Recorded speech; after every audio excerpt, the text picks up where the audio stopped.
Infinity. جی بھائی، کیسے ہیں آپ؟ ٹھیک ہے؟ ہاں جی جناب، کیا حال چال ہے؟ کہاں سے، کس ملک سے بات کر رہے ہیں بھائی؟ میں انگلینڈ سے۔ انگلینڈ سے. تو کوئی بتائیں گے، کوئی مطلب تھوڑا سا ریلیجس بیک گراؤنڈ آپ کا، کوئی سنی ہے یا شیعہ ہے کون؟ سنی ہوں جی میں۔ اچھا ٹھیک ہے. یہ جو بھائی نے بھی بات کی ہے نا، خان صاحب نے، یہی سوال تقریباً میرا بھی تھا۔ آپ کہہ رہے ہیں کہ آم، حضور صلی اللہ علیہ وسلم نے عیسیٰ ابن مریم کہا، اور مرزا صاحب جو ہیں وہ ان کے والد صاحب کا نام بھی کچھ اور تھا، ان کی غلام مرتضیٰ. والدہ کا بھی نام بھی کچھ اور تھا، چراغ بھی تھا آئی تھنک۔ غلام مرتضیٰ نام تھا والد صاحب نے. جی، تو یہاں سے تو ادھر تک تو کوئی بھی میچ نہیں پڑتا۔ دوسرا آپ کہہ رہے ہیں کہ انہوں نے تشبیہ دی، اگر تشبیہ دی تو، اور آپ نے ساتھ میں ایک آیت کا اگزامپل بھی بتایا کہ یار حضور صلی اللہ علیہ وسلم نے ہم جو قوم کو یہودیوں سے کے ساتھ تشبیہ دی ایک طرح سے نا، تو حضور صلی اللہ علیہ وسلم نے جب حضرت عیسیٰ ابن مریم کی پیشن گوئی کی، تو وہ پھر انہوں نے وہ اسپیسیفک تھا نا اپنے میسیج کے اندر کہ عیسیٰ ابن مریم ہی آئیں گے۔ انہوں نے اگر تو ایسی کوئی بات ہوتی تو وہ پھر ظاہری بات ہے، وہ ہم لوگوں کو کیوں اتنے کنفیوژن میں ڈالتے؟ ہمیں وہ بتا سکتے تھے نا کہ بھائی اس کی صفات ہوں گی، اور جو بھی نیا آنے والا ہوگا نبی، اگر کوئی آئے گا، اول تو ہمارے ایمان نہیں ہے کہ آئے گا کوئی بھی، نہ کوئی آ سکتا ہے، کیونکہ نبوت کا جو دروازہ ہے بالکل بند ہو چکا ہے۔ اگر انہوں نے کوئی تصدیق کرنی بھی تھی تو وہ کوئی کی نہیں نا، مطلب انہوں نے تو کوئی مشابہت بھی نہیں دی۔ انہوں نے کہا عیسیٰ ابن مریم، اگر وہ بولتے احمد ابن غلام مرتضیٰ، آپ نے کہا ایسے بولتے تو اب سب کو پتہ چل جاتا کہ بھائی جو ہے نا یہ بندہ آنے والا ہے، اگر کسی نے آنا بھی ہوتا تو۔ ٹھیک ہے. انفینٹی بھائی، یہ جو آپ نے لفظ استعمال کیا ہے کہ ہمیں کنفیوژن میں ڈال دیا، پھر اگر تو نہیں نہیں نہیں، اتنی، کنفیوژن میں ہمیں نہیں میں نہیں ڈالا، ہم سن. تو بالکل کلیئر ہے اپنے حساب سے۔ اوہو، ہمیں ایسا تو ہمیں میں نہیں کہہ رہا کنفیوژن ہوں. میں نہیں ڈالا۔ اب دیکھیں نا، آپ نے اتنی لمبی بات کی، اب مجھے بولنے نہیں دیں گے آپ. جی جی جی، فائدہ بالکل، پھر فائدہ میں پھر بھی بات چپ ہو کرنے جاتا کا. ہوں۔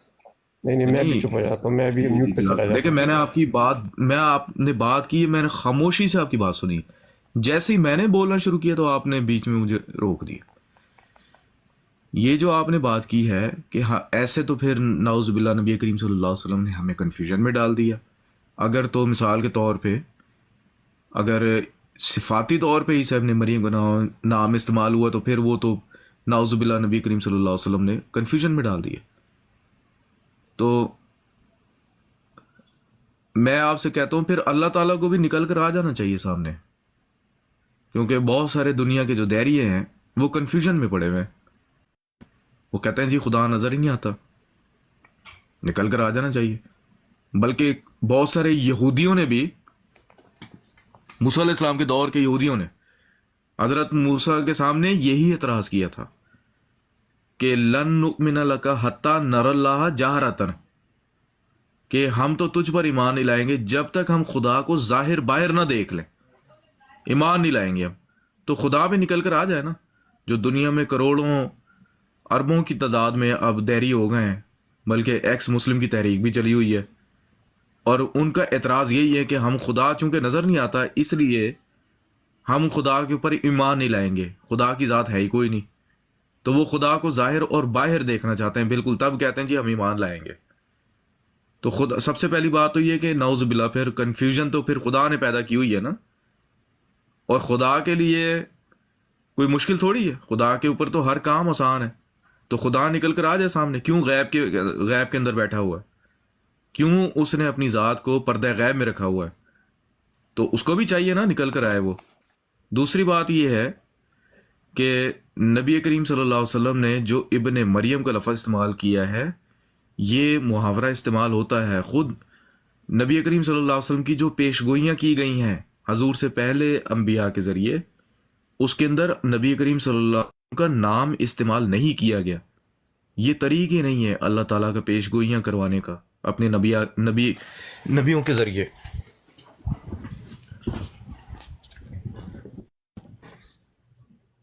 نبی کریم صلی اللہ علیہ وسلم کی جو پیشگوئی کی گئی ہے پرانی کتاب کے اندر، وہ آپ دیکھ لیں ذرا. احمد نام استعمال کیا گیا ہے، حالانکہ احمد نام نبی کریم صلی اللہ علیہ وسلم کا تھا ہی نہیں. آپ یعنی حضور کی بعثت سے پہلے، جب حضور کو خدا تعالیٰ نے نبی نہیں بنایا تھا، اس سے پہلے آپ لٹریچر نکال کے دیکھ لیں، کسی بھی بندے نے نبی کریم صلی اللہ علیہ وسلم کو احمد کہا ہو. آپ اسلامک لٹریچر نکال کے دیکھ لیں، وہ جو احمد نام ہے وہ نبی کریم صلی اللہ علیہ وسلم نے خود بتایا اپنا کہ میں ہی ماہی ہوں، میں ہی عاقب ہوں، میں ہی احمد ہوں. وہ احمد نام کسی نے نہیں رکھا یا کوئی مشہور نہیں تھا. تو جب مسلمانوں نے نبی کریم صلی اللہ علیہ وسلم کا نام بتایا کہ یہ نبی ہے اور ان کا نام محمد ہے، تو وہ جو یہودی تھے ان کی کتابوں میں یا عیسائیوں کی کتابوں میں احمد نام آیا تھا. تو انہوں نے کہا کہ بھائی وہ تو احمد نام کا ذکر ملتا ہے، آپ محمد بتا رہے، یہ تو بہت ہی ڈیفرنٹ ہے. پھر اس کی تشریح کی گئی کہ محمد سے مراد احمد ہی ہے. تو انہوں نے کہا نہیں، ہمیں تو احمد بتایا گیا ہے، آپ ہمیں محمد بتا رہے ہو. تو عیسائیوں نے تو ایسے رد کر دیا. اور یہودیوں کی کتابوں کے اندر بھی نبی کریم صلی اللہ علیہ وسلم کا نام محمد نہیں بتایا گیا. وہ وہاں پر صرف یہ لکھا ہوا ہے کہ میں تیرے بھائیوں میں سے تجھ جیسا ایک نبی برپا کروں گا اور اس کے منہ میں اپنا کلام ڈالوں گا اور وہ فران کی وادیوں سے آئے گا.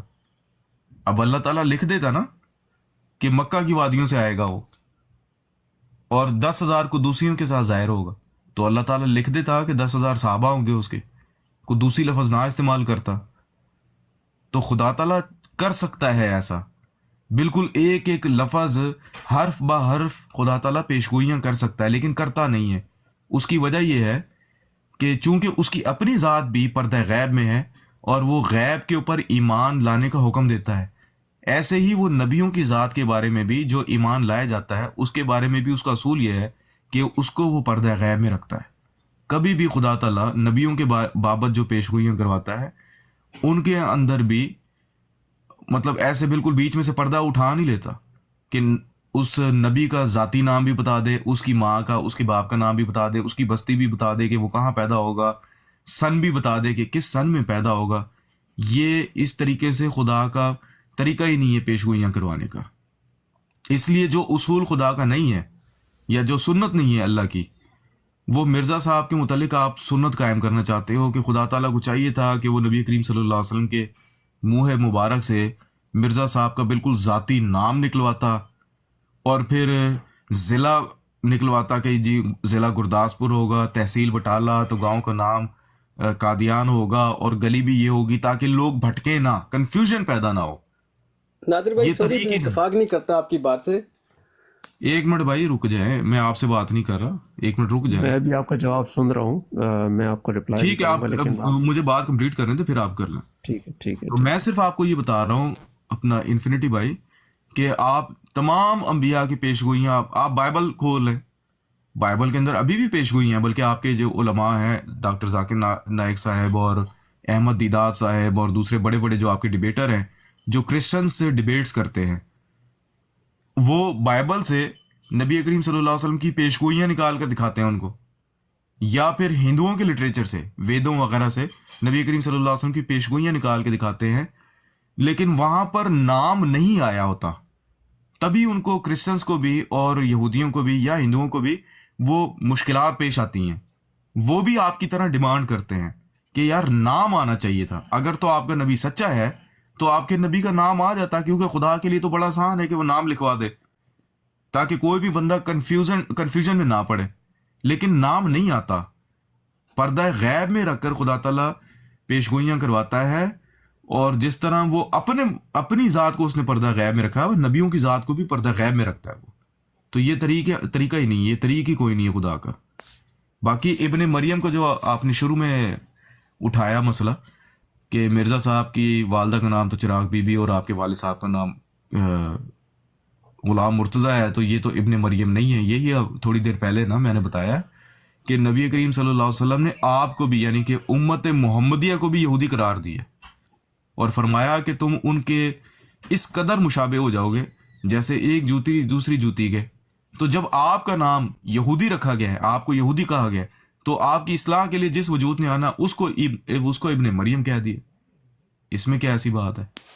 صفاتی نام ہے سارے. اب خادم حسین رضوی صاحب ساری عمر کہتے رہے کہ اے خدا صلاح الدین ایوبی کو بھیج. اب وہ کیوں کہتے رہے صلاح الدین ایوبی کو بھیج؟ اس کی وجہ یہ ہے کہ فلسطین کے اوپر دوبارہ قبضہ ہو گیا, امت کے اوپر وہی حالات دوبارہ آ گئے ہیں جو صلاح الدین ایوبی کے دور میں تھے, اور ان حالات کو ٹھیک کرنے کے لیے خدا نے صلاح الدین ایوبی کو بھیجا تھا. اب چونکہ وہی حالات اور واقعات دوبارہ امت میں پیدا ہو گئے ہیں تو ڈاکٹر بھی وہی چاہیے. جب سیم مرض پیدا ہو جائے تو پھر ڈاکٹر بھی سیم ہی ہوتا ہے, صرف نام رکھ دیا جاتا ہے. اب جب وہ کہتے تھے کہ اے خدا صلاح الدین ایوبی کو دوبارہ بھیج, تو اس سے ہرگز یہ مراد نہیں تھی کہ اے خدا وہ صلاح الدین ایوبی کی جیسا شکل والا دوبارہ پیدا کر, بالکل اس کا قد بھی اتنا ہی ہونا چاہیے, اس کی شکل بھی اتنی ویسے ہی ہونی چاہیے. یہ ان کی مراد نہیں تھی. مراد صرف یہ تھی کہ کوئی ان صفات کا حامل شخص دوبارہ پیدا کر امت کے اندر, جو ویسے ہی پیش آئندہ مسائل کو حل کرے. بس یہ بات تھی, اور وہ سمجھ آتی تھی بات. حاتم تائی کئی لوگوں کو حاتم تائی کہہ دیا جاتا ہے, تو حاتم تائی کوئی وہ دوبارہ تو نہیں ہوتا نا کہ وہ دوبارہ حاتم تائی پیدا ہو گیا دوبارہ. دیکھیں بھائی, آپ نے شاید میرے سے غلطی ہو گئی ہوگی یا آپ نے شاید غلط سمجھا ہوگا. میں کنفیوژن آپ کو شاید آپ کے جو احمدیوں کو ہے, ہمیں کنفیوژن اپنے میسیج ریسیو کرنے میں کوئی کنفیوژن نہیں ہے. جب رسول اللہ صلی اللہ علیہ وآلہ وسلم نے بھی فرما دیا اور ساتھ میں قرآن مجید میں بھی آ گیا خاتم النبیین, ہمارے لیے میسیج کلیئر ہے کہ اس کے بعد کوئی نہیں ہے آنے والا, ٹھیک ہے. تو اور دوسری بات آپ نے کہا کہ اللہ تعالیٰ جو ہے بھی سامنے آ جائے, تو بات یہ ہے کہ جو ایتھیسٹ ہیں, جو کرسچن ہیں, جو حضرت عیسیٰ علیہ السلام کو خدا مانتے ہیں یا ٹرینٹی پر بلیو کرتے ہیں, یا اس طرح کے اور بھی مذاہب ہیں جن کے جنہوں نے اپنے خدا بنائے ہوئے ہیں, تو ان کو یہ ساری اگزامپلس کی ضرورت ہے. ہمیں ایز اے مسلم ان چیزوں کی ضرورت نہیں ہے, کیونکہ ہم اپنے جسم کو دیکھ لیں, اپنے یونیورس کو دیکھ لیں, ہمیں تو اللہ ویسے ہی نظر آ جائے گا. ہمیں تو دیکھنے کی ضرورت ہی نہیں, ہمیں تو پتہ ہے کہ اللہ ہے. تو یہ ان کو بس ہمیں تو اشاروں سے ہی پتہ چل جائے گا کہ جو ہے نا یہ اللہ کا وجود ہے اور اللہ بھی ہے, ٹھیک ہے. تو بات وہیں پہ آ جائے گی. میری بات نہیں سمجھے آپ. میں یہ کہہ رہا ہوں وہ ٹھیک ہے, ایسے تو کنفیوژن ہمیں بھی نہیں ہے. میں بھی آپ کو کہہ سکتا ہوں کہ ہم جو نبی کریم صلی اللہ علیہ وسلم نے بات بیان کی ہے ہمیں بھی کنفیوژن نہیں ہے. لیکن جب آپ ہمارے عقیدے کو سمجھنے کے لیے جاتے ہیں تو آپ کے لیے کنفیوژن پیدا ہوتی ہے. یہ میں آپ سے عرض کر رہا تھا. جی اچھا, مجھے ایک بات بتائیں, مجھے صرف ایک بات بتائیں. آپ یہ اعتراض کر رہے ہیں نا کہ نبی کریم صلی اللہ علیہ وسلم مرزا صاحب کا نام بتا دیتے, آپ کے والد صاحب کا نام, آپ کی والدہ کا نام بتاتے, چراغ بھی, آپ نے یہی اعتراض کی نا.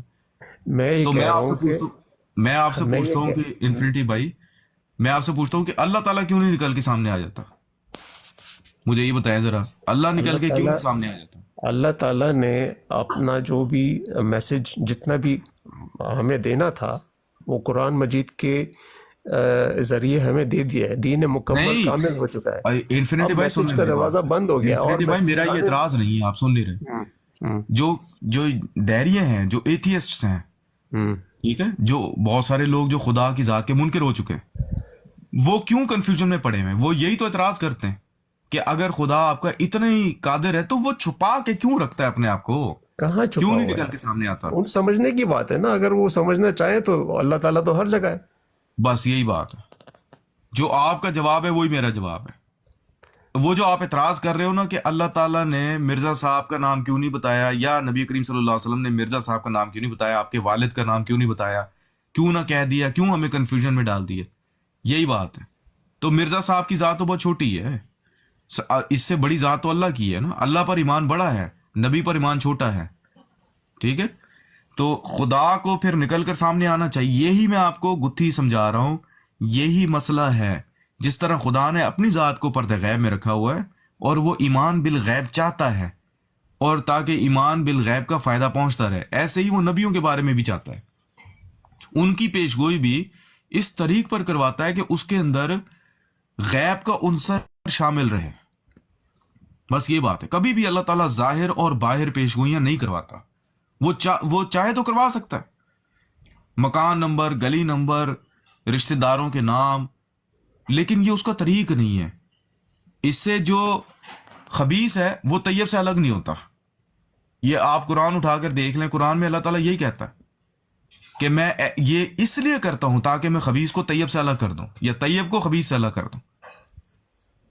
طیب اور خبیث کی پہچان ہوتی نہیں ہے. اگر تو اتنی واشگاف الفاظ میں خدا تعالیٰ پیشگوئی کروا دے تو پھر وہ جو خبیث ہے وہ بھی ایمان لے آئے گا. ہوتا یہ ہے کہ جب بیچ میں غیب کا پردہ آتا ہے تو جو خبیث ہے وہ پھر مخالفت کے اوپر آمادہ ہو جاتا ہے، کیونکہ اس کو بات سمجھ نہیں آتی. تھوڑی سی باریک راہ ہوتی ہے نا، اس باریک چھنی کے اندر وہ چھانا جاتا ہے، اور جو متقی ہوتا ہے وہ اس باریک چھنی سے نکل جاتا ہے. لیکن جو خبیث ہوتا ہے وہ اس کے اندر پھنس جاتا ہے.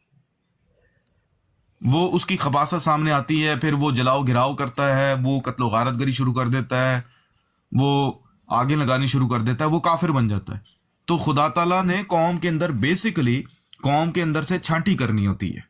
خبیث کو طیب سے الگ کرنا ہوتا ہے اور طیب کو خبیث سے الگ کرنا ہوتا ہے. بس یہ بات ہے، دونوں کو جدا کرنا. اگر تو وہ بالکل، اگر آپ کو کہہ دیا جائے انفینٹی بھائی کہ سورج نکلا ہوا، آپ ایمان لائیں جی سورج نکلا ہوا، تو وہ تو آپ کو بھی نظر آ رہا ہے، جو دوسرے لوگ ہیں ان کو بھی نظر آ رہا ہے، تو فائدہ پھر اس ایمان لانے کا فائدہ کیا ہے پھر؟ لیکن اگر آپ کو اس طریق پر کہا جائے کہ سورج نکلے گا، سورج نکلنے سے پہلے آپ کو کہا جائے کہ آپ ایمان لائیں، اس وقت جو خبیث ہوگا وہ ایمان نہیں لائے گا، وہ شک کرے گا کہ تم جھوٹ بولتے ہو کہ سورج نکلے گا. لیکن جو مومن ہوتا ہے وہ قرائن کو دیکھ کر وہ ایمان لے آتا ہے. میں آپ کو کوئی خدا نہ خواستہ میں اپنی بات نہیں کر رہا، مرزا صاحب کو تو آپ چھوڑ دیں، باقی انبیاء کے اوپر بھی یہی خدا کا اصول قائم ہوتا ہے. ہمیشہ خدا پردہ غیب میں رہ کر پیشگوئی کرتا ہے. اس لیے، اور وہ جو ابن مریم کے لفظ سے آپ کو دھوکہ لگ رہا ہے، میں نے آپ کو بتایا ہے کہ جب نبی کریم صلی اللہ علیہ وسلم نے اپنی امت کے بعض افراد کو یہودی قرار دیا ہے کہ وہ یہود کے مشابہ ہو جائیں گے، تو ان کی اصلاح کے لیے جس وجود کو آنا ہے اس کا نام ابن مریم رکھ دیا. تو آپ کو دھوکہ لگ رہا ہے کہ نہیں جی ابن مریم اگر نام استعمال کیا گیا تو ابن مریم ہی آئے. وہاں پہ تو اصلاح کے لیے جہاں پر آنا تھا وہاں پر تو نہیں آئے. وہاں تو ان کو تو دمشق میں آنا تھا اور آگے قادیان میں. اچھا ٹھیک ہے، تو یہودی صرف دمشق میں رہتے ہیں؟ یہودی تو پوری امت میں پہلے پڑے ہیں. پہلی بات تو یہ کہ وہ آپ حدیث پڑھ لیں، حدیث میں کہیں نہیں لکھا ہوا کہ دمشق میں آئے گا. وہاں پر یہ لکھا ہوا ہے اند المنارۃ البیضاء شرقیہ دمشق، کہ سفید منارے کے پاس شرقیہ دمشق، جو کہ دمشق کے مشرق کی جانب ہے. شرقیہ دمشق، یہ اس کو کہتے ہیں ہم ظرف مکان، یعنی ٹورڈز دی ایسٹ. شرقیہ کا یہاں پہ مطلب ہے ٹورڈز دی ایسٹ، یعنی دمشق سے مشرق کی طرف جو سفید منارہ ہے. اب چونکہ یہ پوری جو پیشگوئی ہے یہ از قبیل مجاز ہے. اچھا، منارہ جو تھا وہ بعد میں بنا یا پہلے سے ہی تھا؟ ہاں، منارہ وہ مرزا صاحب نے بعد میں بنوایا ہے اس حدیث کو ظاہراً بھی پورا کرنے کے لیے.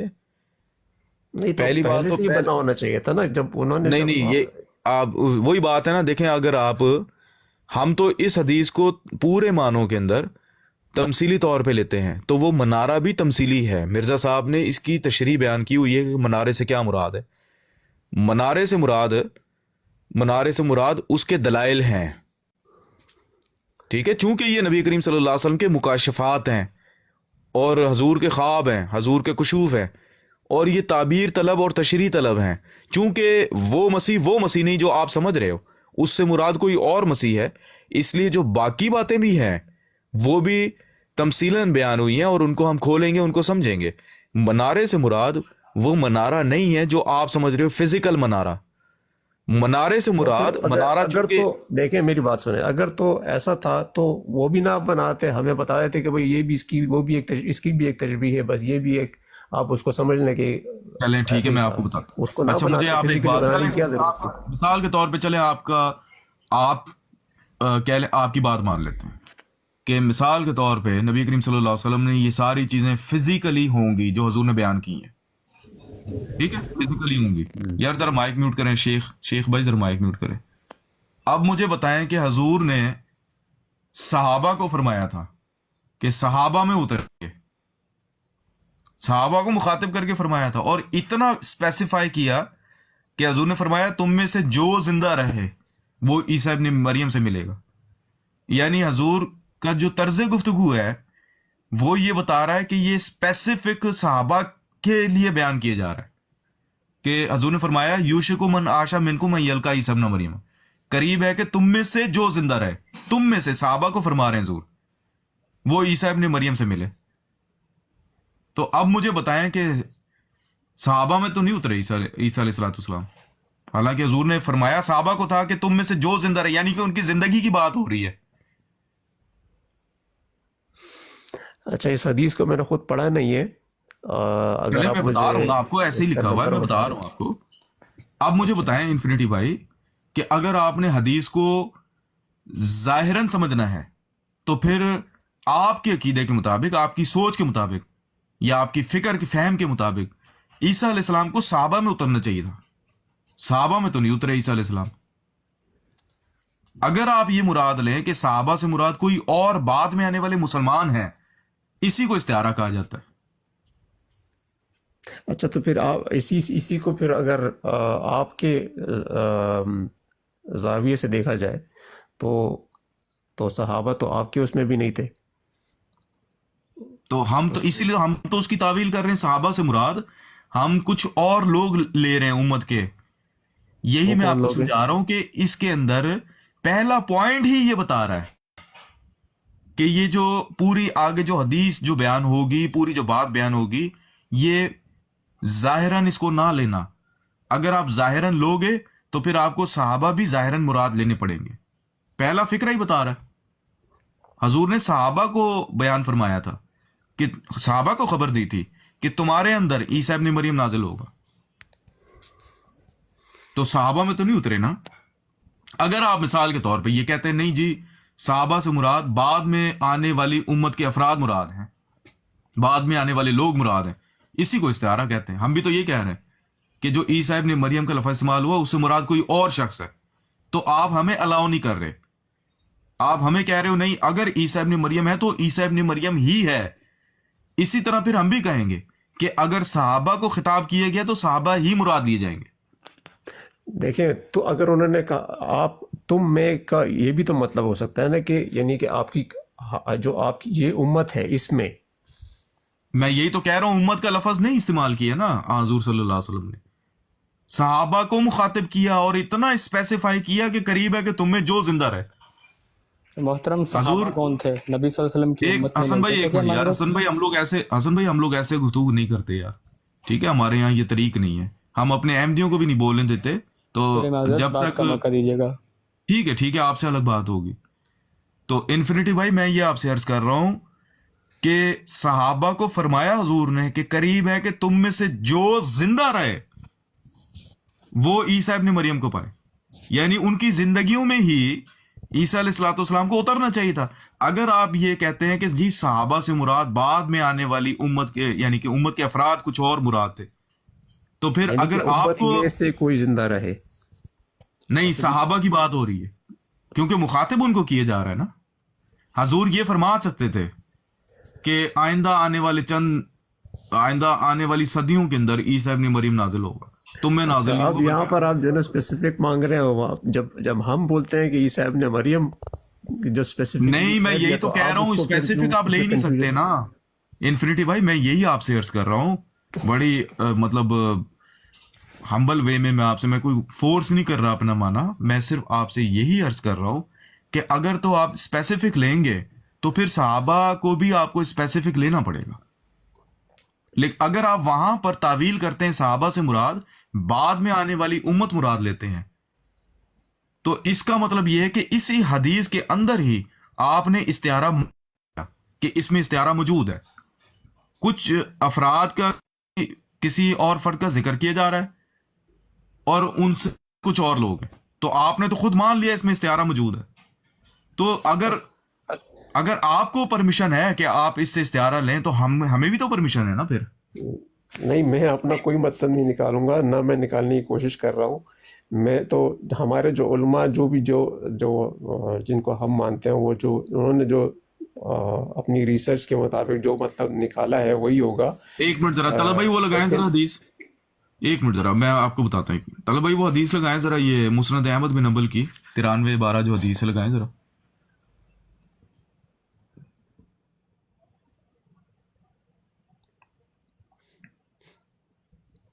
یہ دیکھیں. اچھا جی، یہ ترجمہ بھی میں نے خود کیا ہے، اور عربی جو ہے نا وہ خیر مل جاتی ہے، اگر آپ اس کو سرچ ماریں نا، گوگل میں سرچ ماریں عربی مل جائے گی. حدثنا محمد بن جعفر قال حدثنا ہشام بن حسان عن محمد عن ابی ہریرہ عن النبی صلی اللہ علیہ وسلم قال یوشک من عاش منکم.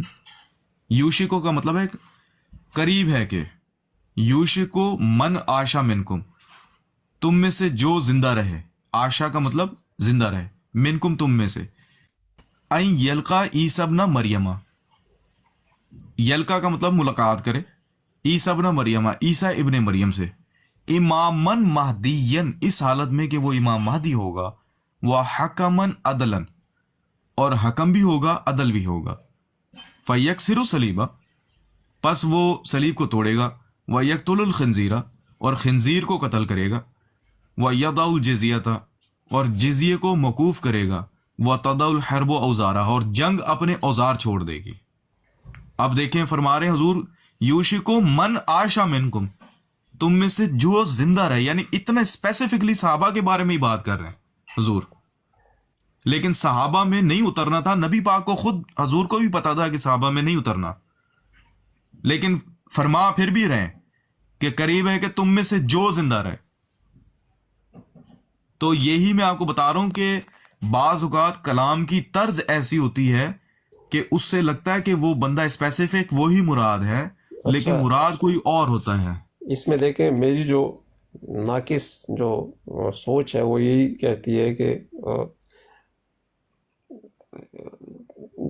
اگر یہ بھی اس کا یہ بھی تو مطلب بن سکتا ہے کہ حضور صلی اللہ علیہ وسلم کی وفات کے بعد جو صحابہ زندہ رہیں گے، کوئی نہ کوئی تو زندہ ہوگا نا. آپ مطلب جب آپ مطلب نکال رہے ہیں انفینٹی بھائی، نہیں، ایک سیکنڈ آپ کیوں نکال رہے ہیں مطلب جو لکھا ہوا اس کو کیوں نہیں مانتے ویسا؟ میری بات کمپلیٹ ہونے دیں. میرا پوائنٹ آف ویو کیا ہے کہ امام مہدی اور عیسیٰ ابن مریم کا جو نزول ہونا تھا وہ تو اللہ تعالیٰ کو پتہ ہے کب ہونا تھا جو بھی ہے. تو یہ پاسبلٹی تھی کہ صحابہ میں سے کوئی نہ کوئی تو اس وقت زندہ ہوگا، اور اگر تو ہو سکتا تھا کہ اس ٹائم میں بھی آ سکتا نا، کوئی ہو سکتا تھا اس ٹائم جو ہے نا حضرت عیسیٰ علیہ السلام کا نزول ہو جاتا. طلبہ ذرا پوسٹر ہٹائیں ذرا. یعنی صحابہ، اس کا مطلب پھر یہ ہے نبی کریم صلی اللہ علیہ وسلم کی پیش گوئی جھوٹی نکلی پھر، کیونکہ صحابہ میں تو نزول نہیں ہوا نا عیسیٰ ابن مریم کا.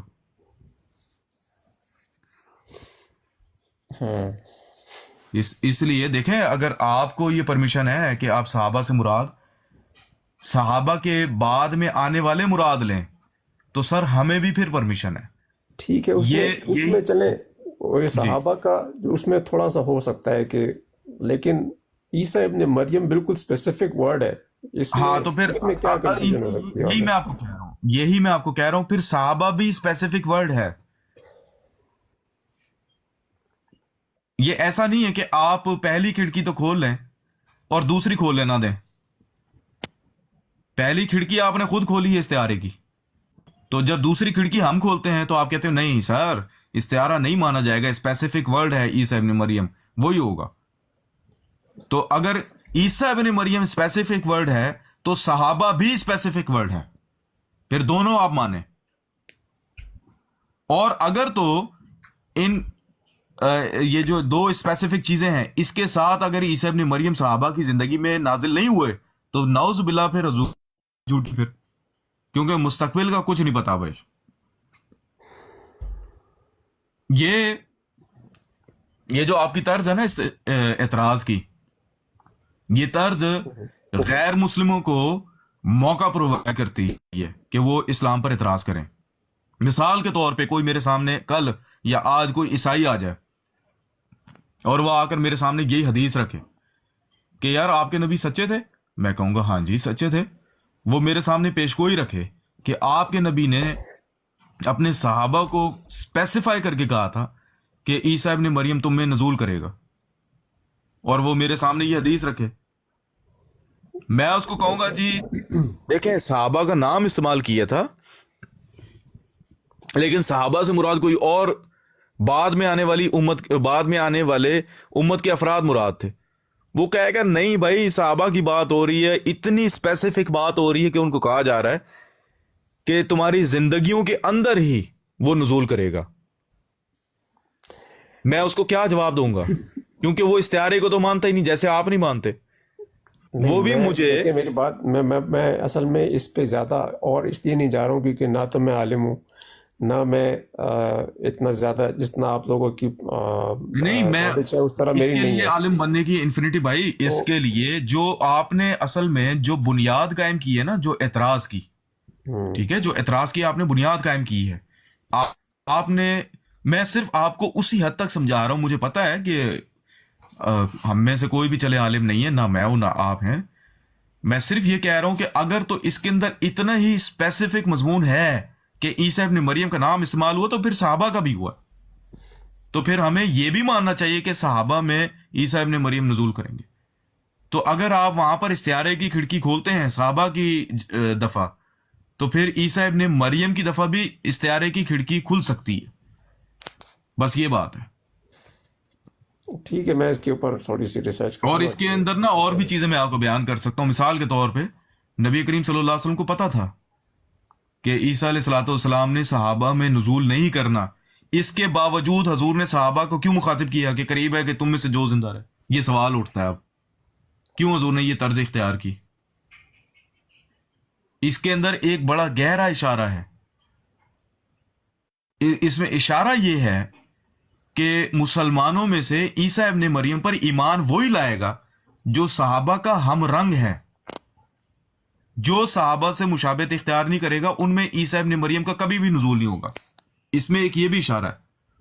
اچھا تو اور یہاں پر جو عیش کے معنی، جو عیش کا استعمال کیا گیا ہے کہ یوشکم من عاشا منکم، قریب ہے کہ تم میں سے جو زندہ رہے، اس میں حضور کو پتا تھا صحابہ نے زندہ رہنا نہیں ہے. اس میں صحابہ کی روحانی زندگی کی طرف اشارہ ہے کہ جو تمہاری صفات ہیں اگر وہ امت کے کسی فرد کے اندر ہوئی، کسی قوم کے اندر یا کسی بعد میں آنے والے لوگوں کے اندر، ان کے اندر عیسیٰ ابن مریم کا نزول ہوگا. یعنی نیکوں کے اندر نیک لوگ پہچانیں گے عیسیٰ ابن مریم کو، بدکار نہیں پہچانیں. اس ٹائم پر نیک لوگ کون تھے آپ کے اس طرف قادیان میں؟ یہ ایک تفسیر. ان کی اچھا ہاں، قادیان کے اندر نیک لوگ کون تھے؟ وہ لوگ تھے جنہوں نے مسیح کو پہچانا. یہاں پر صحابہ سے مراد ان میں اصحاب کی ساری کوالٹیز موجود تھیں. نہیں دیکھیں کون سے لوگ تھے؟ دیکھیں میری بات سنیں، ساری کوالٹی ایسے تو پھر میں آپ کو کہہ دوں یار انفینٹی بھائی آپ کا ذکر قرآن میں ہے، آپ کہو گے ہاں جی ہے، تو میں کہوں گا جی قرآن میں کدھر ہے ذکر؟ تو آپ کہو کہ جہاں مومنوں کا ذکر ہے وہاں میرا ذکر ہے. اب وہ ذکر نکال لیں مومنوں کا، وہاں پر تو لکھا ہوا ہے کہ جناب وہ رات کو تہجدیں پڑھتے ہیں. تو وہ اچھا، آپ نے جس طرح کہہ دیا کہ ٹھیک ہے، اس ٹائم پہ جب کلیم کیا تھا مرزا صاحب نے جس ٹائم پہ کلیم کیا تھا، تو اس وقت ایسے لوگ موجود تھے جن میں صحابہ کی کوالٹیز بھی تھیں. ٹھیک ہے، تو میں آپ کو ایسے بھی کر سکتا ہوں کہ میں آپ کو کاؤنٹر ایسے بھی کر سکتا ہوں کہ جب اصل عیسیٰ ابن مریم آئیں گے تب بھی اس ٹائم پہ آپ کی ڈیفینیشن سے ایسے لوگ ہوں گے جو جن میں اصحاب کی کوالٹیز ہوں گی، موجود ہوں گی، نیک لوگ ہوں گے. بس یہ بات ہے. تو یہاں پر وہی میں آپ کو بتا رہا ہوں کہ یہاں پر میں نے آپ کو بتایا نا کہ اس کے اندر، اس حدیث کے اندر وہ امت کے افراد مراد ہیں جن میں صحابہ کی کوالٹیز ہوں گی، اسی لیے حضور نے صحابہ کا لفظ استعمال کیا ہے۔ ٹھیک ہے، تو یہی ٹھیک ہے، تو میں آپ کو نے بتا رہا ہوں کہ صحابہ سے مراد صحابہ کے بعد میں آنے والے وہ افراد جو صحابہ کے نقش قدم پر چلیں گے، وہ مراد صحیح ہیں۔ ہے، ٹھیک ہے، ٹھیک ہے، یہاں پر تو پھر ایسے ہی ادھر تو عیسیٰ ہمارا ابن تو مریم بھی یہاں پر، عیسیٰ ابن مریم بھی یہاں پر از قبیل مجاز ہے، استعارے کے طور پہ لفظ استعمال ہوا ہے بس۔ اور منارہ کا میں آپ کو بتا رہا تھا، دوبارہ منارے کے اوپر آ جاتے ہیں۔ آپ کو غلطی یہ لگی ہے کہ منارے کا لفظ استعمال ہوا ہے اور نزول کا لفظ استعمال ہوا ہے، تو نازل کا نزول کا لفظ میرے بھائی نبی کریم صلی اللہ علیہ وسلم کے لیے بخاری اور مسلم کے اندر 10 مقام پر استعمال ہوا ہے۔ نزول کا لفظ قرآن کے اندر استعمال ہوا ہے، سورہ طلاق کے اندر، ہم نے تمہاری طرف رسول بھیجا ہے، ذکر رسولہ، جو تمہارے اوپر ہماری آیات پڑھ پڑھ کر سناتا ہے۔ تو نبی کریم صلی اللہ علیہ وسلم کے لیے نزول کا لفظ استعمال ہوا ہے قرآن کے اندر، سورہ طلاق میں نکال کے دیکھ لیں آپ، آیت نمبر 10 اور 11۔ آپ کے لیے، عام مومنوں کے لیے، چوپایوں کے لیے، لوہے کے لیے، لباس کے لیے، کتنی چیزوں کے لیے نزول کا لفظ استعمال ہوا۔ اب لباس کے بارے میں قرآن مجید میں اللہ تعالیٰ فرماتا ہے، یا بنی آدم قد انزلنا علیکم لباسا یواری سوآتکم وریشا، کہ وہ تمہارے ننگ ڈھانپتا ہے اور تمہاری خوبصورتی ڈھانپتا ہے، وہ لباس ہم نے تم پر اتارا ہے۔ تو لباس کوئی اوپر سے کوئی بن کر تو نازل نہیں ہوتا نا، حال نکلتا زمین سے ہے، اس کی وہ مطلب اس کا جو دھاگا ہے وہ فصلوں سے تیار ہوتا ہے، کاٹن ہے یا جو بھی ہے، بن زمین سے رہا ہے، لیکن اس کو خدا نے بیان ایسے کیا کہ ہم نے اوپر سے نازل کی ہے، حالانکہ درزی سی رہا ہوتا ہے بھائی فیکٹریوں میں، اور پتہ نہیں کہاں کہاں وہ تیار ہو کر آتا ہے۔ اب مویشی چوپایوں کے بارے میں اللہ تعالیٰ کہتا ہے کہ ہم نے یہ مویشی چوپائے نازل کیے ہیں، تو اب وہ بیل، گدھا، گھوڑا، خچر، یہ سارے اوپر سے گر رہے ہوتے ہیں، نازل ہو رہے ہوتے ہیں، پیدا ہوتے ہیں زمین سے بھائی۔ نزول کا لفظ کیوں استعمال کیا اللہ تعالیٰ نے؟ کیا وجہ ہے؟ نزول کے لفظ کو ہم نے کھولنا چاہیے، ہم نے کھولنا ہے۔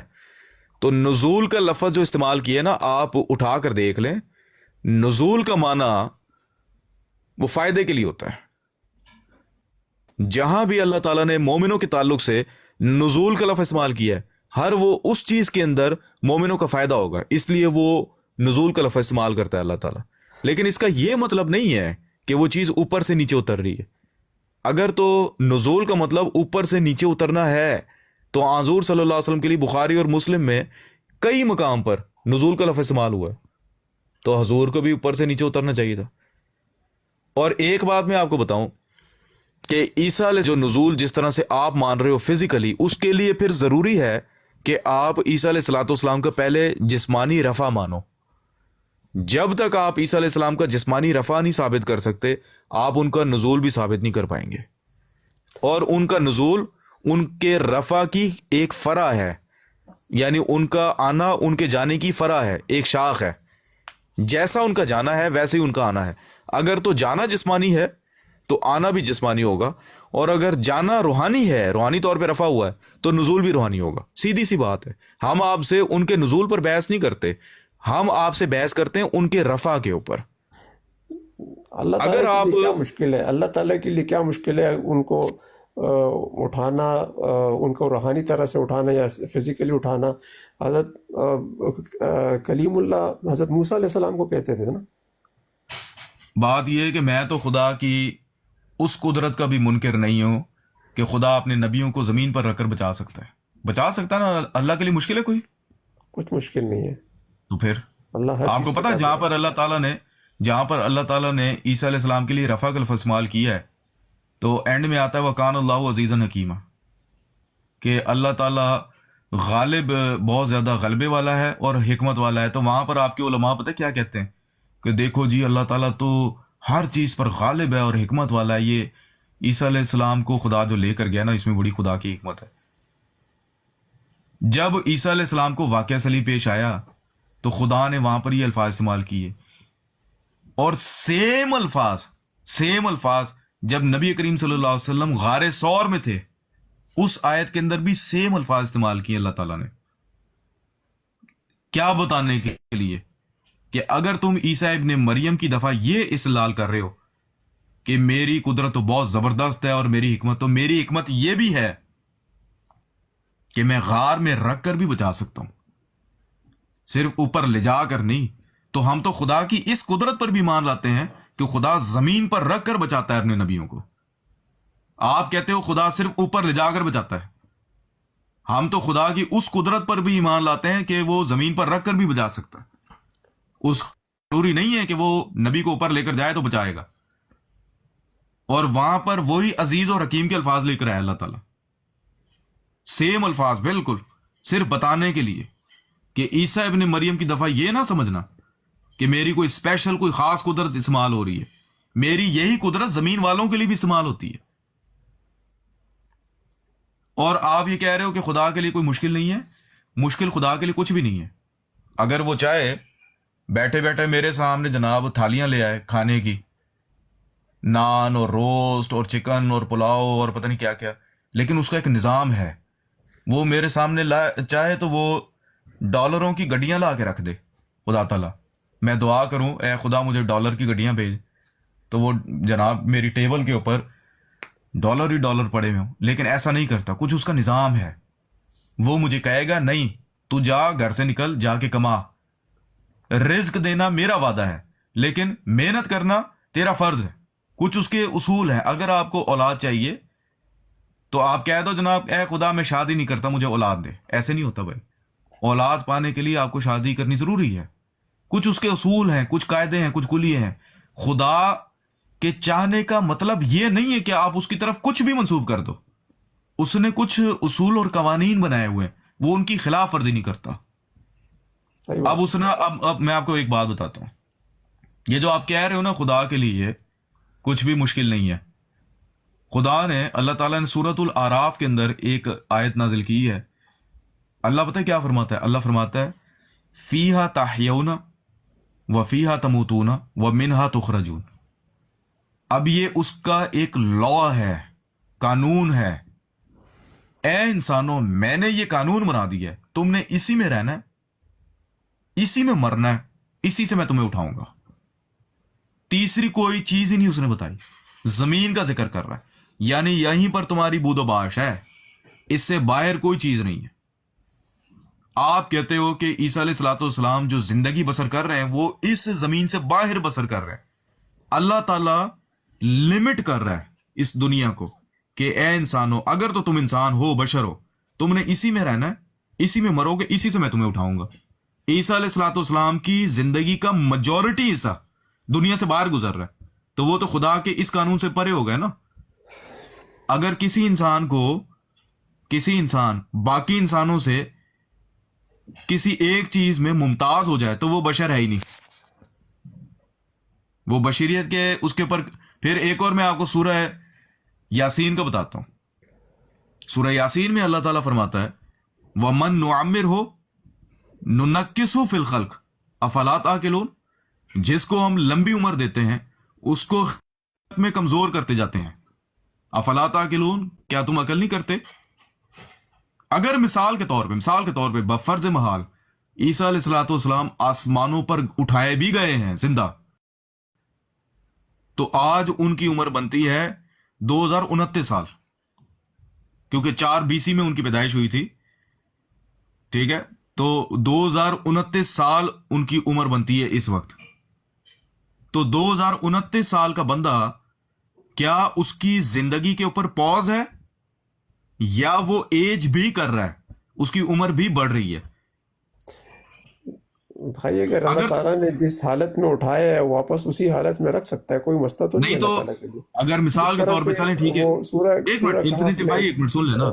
تو یہ جو آیت ہے یہ جو کہہ رہی ہے کہ جس کو بھی ہم لمبی عمر دیتے ہیں اس کو خلقت میں کمزور کرتے ہیں، اس آیت کا اطلاق ان کے اوپر نہیں ہو رہا، عیسیٰ علیہ السلام پر؟ اچھا، سورہ کہف میں جو تین تھے یا تین کے چار، 3 بندے تھے میرے خیال ہے، جن کو اللہ تعالیٰ نے غار میں موت دے دی اور اس کے بعد پھر جو ہے نا زندہ کیا، جس طرح سے انہوں نے، نہیں آپ کے اوپر وہ مضمون کلیئر نہیں ہے، ایسا نہیں ہوا، ایسا 3-4 کا ذکر نہیں ہے وہاں پہ۔ آپ کے علماء یہ کہتے ہیں کہ 309 سال تک وہ غاروں میں زندہ رہے۔ یار ذرا مائک میوٹ کرو یار ایک منٹ۔ آپ کے علماء یہ کہتے ہیں کہ 309 سال تک غاروں میں رہے، وہ ایک الگ مضمون ہے. اگر تم مثال کے طور پہ وہ اصحاب کہف والا بھی آپ حقیقت کے اوپر حمل کر لیں, اس کو لٹرل سینس میں لیں, تو پھر وہ اصحاب کہف بھی اس آیت سے باہر نکل گئے. پھر ان کے اوپر بھی یہ آیت اطلاق نہیں پاتی, کیونکہ یہ آیت کہہ رہی ہے جس کو ہم لمبی عمر دیتے ہیں اس کو خلقت میں کمزور کرتے ہیں. بھائی ادھر 90 سال کا 80 سال کا بندہ آپ دیکھ لیں, اس کی سنوائی جانی شروع ہو جاتی ہے, اس کی بینائی جانی شروع ہو جاتی ہے, وہ بیچارہ مطلب یہ کہ امراض کا گھر بن جاتا ہے, وہ طرح طرح کی اس کو بیماریاں لاحق ہو جاتی ہیں, اس کے گردے فیل ہونے شروع ہو جاتے ہیں, اس کی ہڈیاں درد کرنی شروع ہو جاتی ہیں, آرتھرائٹس تو پتہ نہیں کیا اس کو مرض ہونے شروع ہو جاتے ہیں. اب آپ امیجن کریں 2029 سال کا بڈھا بابا, ابھی اس وقت عیسیٰ علیہ السلام کی عمر 2029 سال ہے. اب پتہ نہیں انہوں نے آنا کب ہے. مثال کے طور پہ اگر 1000 سال بعد بھی آنا ہے تو 3029 سال کا بڈھا بندہ, سر ادھر 120 سال والا آپ اس کی شکل دیکھ لیں تو 3000 سال بڈھا بابا. نادر بھائی یہ سر آپ کا جو عقیدہ یہ ان نیچرل ہے, یہ خدا کے قوانین سے ٹکرا رہا ہے. میں صرف آپ سے یہ عرض کر رہا ہوں, یہ اسی کو تو خدائی کہا جاتا ہے کہ ایک ایسا انسان جو باقی تمام انسانوں سے جدا ہے, ڈیفرنٹ ہے, یہی چیز تو اس کو خدایا کی خدائی میں شامل کر رہی ہے. ہم سارے جتنے بھی انسان ہیں ہمارے پر انسانیت کے قواعد قانون کلیے لاگو ہو رہے ہیں, ایک انسان کے اوپر کوئی قاعدہ کلیہ لاگو نہیں ہو رہا. اسی کو تو خدا کہا جاتا ہے کہ بھائی ایک طرف تو آپ کہہ رہے ہیں کہ اللہ تعالیٰ ہر چیز پہ قادر ہے, کوئی مسئلہ نہیں ہے, اور اب پھر دوسری طرف کہہ رہے ہیں کہ بھائی وہ ایک بندہ ایج ہو رہا ہے اور اب وہ 2000 سال بعد آئے گا تو وہ تو مرا ہوا ہوگا, بالکل ختم ہوگا. یار اللہ تعالیٰ ہاں میں آپ کو یہی بتا رہا ہوں انفینٹی بھائی, اگر تو سن تو لینا, وہ قادر ہے لیکن اپنے اصولوں پر رہ کر قادر ہے. کچھ اس نے اصول بنائے ہوئے ہیں اس معاملے میں, اصول سے اللہ تعالیٰ نے ان کو اٹھایا ہے, یا ان کو یوں سمجھ لے کہ ان کو بے شک رفع کیا ہے, یا ان کو جس اصول سے بھی لے کے گئے ہیں اللہ تعالیٰ ان کو اسی اصول سے واپس بھی لا سکتے ہیں نا. اس میں کیا آپ سمجھے نہیں, میری بات سن لیں, میری عرض سن لیں. میں یہ عرض کر رہا ہوں آپ سے, اس معاملے میں خدا کی چاہت یہی ہے کہ انسان زمین میں رہے, زمین میں مرے, زمین سے اٹھایا جائے. وہ جو آپ کہہ رہے ہیں نا ان اللہ علی کل شیء قدیر, جی, اس کا ایک معنی یہ بھی ہے کہ اللہ تعالی ہر اس فعل کے اوپر قادر ہے جو وہ چاہتا ہے, اور جو وہ چاہتا ہے اس نے قرآن میں لکھ دیا. اس کی چاہت یہی ہے کہ انسان زمین میں رہے, زمین میں مرے, زمین سے اٹھایا جائے. اس کے علاوہ اس کی چاہت نہیں ہے. اس کی چاہت یہ ہے کہ انسان جیسے جیسے عمر میں بڑھتا جائے خلقت میں کمزور ہوتا جائے. یہ اس کی چاہت ہے, تبھی تو اس نے قانون بنایا. اللہ پتہ تعالیٰ کیا کے اوپر انفینٹی بھائی سن لیں, عیسیٰ علیہ السلام بہت چھوٹے نبی تھے. اگر ایز کمپیئر ٹو نبی کریم صلی اللہ علیہ وسلم ہم دیکھیں نا, مقابلتاً یا تقابل کے طور پہ اگر ہم دیکھیں تو عیسیٰ علیہ السلام بہت چھوٹے نبی ہیں. عیسیٰ علیہ السلام کا کوئی مطلب یہ کہ ایسی ہی مثال ہے جیسے سورج کے سامنے ایک آپ کو دن کے ٹائم جب سورج چڑھا ہوا ہوتا ہے تو آپ کو باریک سا کوئی ستارہ نظر آ جائے اتفاقی طور پہ. یہ کیونکہ نبی کمپیریزن کریم صلی اللہ علیہ آپ وسلم کیسے کر سکتے ہیں, اور مطلب آپ یہ کیسے کہہ رہے ہیں کہ اتنے چھوٹے ہاں نبی بالکل تھے؟ کر سکتے ہیں آپ, بالکل, کیونکہ نبی کریم صلی اللہ علیہ وسلم کا جو مقام اور مرتبہ ہے بے شک عیسیٰ علیہ السلام اس کے مقابل پر بہت چھوٹے ہیں. جی تو یہ آپ سن لیں, بڑے کی مطلب ایگزامپل ہاں بالکل چھوٹے بڑے, بالکل بڑے ہیں. نبی کریم صلی اللہ علیہ وسلم وہ انبیاء, وہ امام المرسلین ہیں, تمام مرسلین کے امام ہیں وہ, بے شک, ٹھیک ہے, وہ انبیاء کے سردار ہیں. اس لیے نبی کریم صلی اللہ علیہ وسلم کے مقابل پر عیسیٰ علیہ السلام تو بہت چھوٹے. ان سے بڑے نبی تو معراج کی رات تو حضرت ادریس کو بتایا گیا ہے.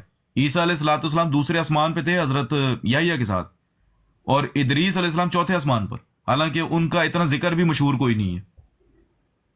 ادریس جو حضرت عیسیٰ علیہ السلام کا مرتبہ دکھایا گیا نا معراج کی رات, وہ تو بہت ہی نچلے درجے پر ان کو دکھایا گیا ہے. ان سے اوپر تو ادریس علیہ السلام ہے, حضرت ادریس سے اوپر ہارون ہے. ہارون تو اتنے مشہور بھی نہیں ہے آپ کے ہاں. ان سے اوپر موسیٰ علیہ السلام ہے, ان سے اوپر حضرت ابراہیم ہے 7ویں آسمان پر, اور ان سب سے پرے ہمارے آقا و مولا حضرت محمد مصطفیٰ صلی اللہ علیہ وسلم. صلی اللہ علیہ وسلم. ٹھیک ہے.